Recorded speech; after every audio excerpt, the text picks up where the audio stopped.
Value निकालना है। मान लीजिए इसकी वैल्यू निकालना है आपको, इसका मान नहीं पता है, sin 60 नहीं पता, tan 45, ये किसी का मान नहीं पता है। अब आप कैसे निकालेंगे आसानी से? मान लीजिए हमें टेबल नहीं पता है कि tan 45 1 होता है, मान लो पता ही नहीं है, हमें तो पता है, मान लीजिए आपको नहीं पता, तो कैसे निकालेंगे? चलिए हमारे पास आइए, आपको हम बताते हैं, कुछ याद ही नहीं करना है, केवल समझना है। अगर आप समझ लेंगे तो सारा वैल्यू निकाल सकते हैं। सूत्र हमारा समझिएगा, ये आप बाएं हाथ की उंगली को ध्यान में रखिए, दाहिने से लिखते हैं तो बाएं को ध्यान रखिए, अगर बाएं से लिखते हैं तो दाएं को ध्यान रखिए बस। यानी ज़्यादातर लोग दाएं से लिखते हैं, इसलिए बाएं उंगली को आप बाएं हाथ के ध्यान दीजिए।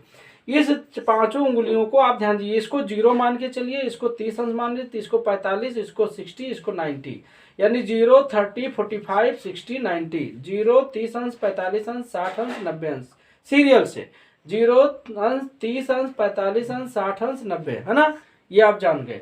तो आप अगर साइन की वैल्यू निकालना है तो ध्यान दीजिए, साइन निकालना है तो क्या करेंगे, अंडर रूट नीचे बटे 4। तो जैसे हमें साइन 60 की निकालना है तो ध्यान दीजिए, हम तो वैल्यू निकालना बता रहे हैं कैसे। तो साइन 60 का मान क्या हो जाएगा, अंडर रूट नीचे बटे 4। तो नीचे बटे 4 भैया, नीचे बटे 4, नीचे का मतलब ये हो गया 60 अंश, जिसको माने इसको तो माने हो, क्योंकि ये भाई 0 30 45 60, तो ये 60 अंश हो गया। तो 60 अंश के नीचे कितनी उंगली हैं, 1 2 3 उंगली हैं। तो नीचे हो गया 3 और ऊपर हो गया 4, तो इसका मान कितना हो गया, √3/2। तो साइन 60 का मान कितना हो गया, √3/2, और इसका स्क्वायर है तो इसका स्क्वायर कर देंगे, ठीक है। अब देखो tan का निकालना है, तो tan का जब निकालना है, tan हमें 45 निकालना है, तो tan किसी अंश का मान निकालना हो तो कौन सूत्र अपनाएंगे, नीचे बटे ऊपर।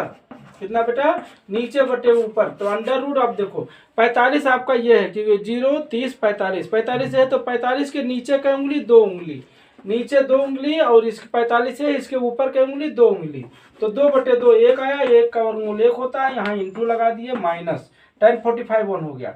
यहाँ देखो काश, जब काश लेना रहे, ध्यान दो इसको मिटा देते हैं, जब काश लेना रहे तो आपको क्या करना है, काश हमें 45 निकालना है, काश किसी का निकालना हो तो साइन में नीचे बटे 4 होता है, तो काश में ऊपर बटे 4 होगा, काश में क्या होगा, ऊपर बटे 4। तो देखो काश 45 ये है, इसके ऊपर क्या उंगली है 2, इसके ऊपर 2 है तो 2/4, और 2/4 माने 1/2, इसके ऊपर मन करो।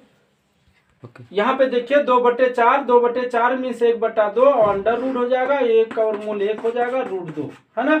तो काश 45 की वैल्यू कितनी हो जाएगी, 1/√2, तो 1/√2 का होल स्क्वायर इंटू सेक 60। अब देखो आप सेक 60 लेना है तो ध्यान दो, सेक लेना है तो चूंकि काश का उल्टा सेक होता है तो ये 4/ऊपर हो जाएगा, सेक निकालना होगा किसी का तो 4/ऊपर कर लेंगे, तो ऊपर 4 हो गया, नीचे देखो, अब यहाँ पे देखो ऊपर, यानी 60 के ऊपर, 60 ये है आपका, ऊपर क्या उंगली है, 1, ऊपर 1 उंगली है, ध्यान दो ऊपर क्या उंगली है, 1, तो केवल 1, 4/1 मीन्स 2, कितना हो जाएगा, बंद करो, ओके। हाँ, तो सेक 60 की 4/1, क्योंकि ये 60 है तो इसके ऊपर 1 उंगली है, तो 4/1 मीन्स 2, है ना। तो इसका मान कितना हो जाएगा, 2।